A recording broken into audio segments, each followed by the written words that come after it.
আমি নিয়ে চলে এসেছি হলুদ ফুলকপির পুরি।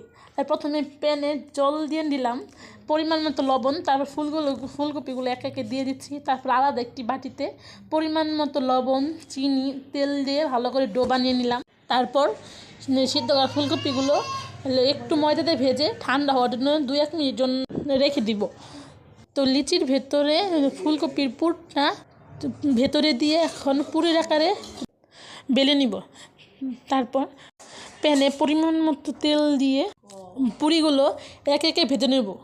তারপর তৈরি হয়ে গেল সন্ধ্যা বা সকালের মজাদার ফুলকপির পুরি।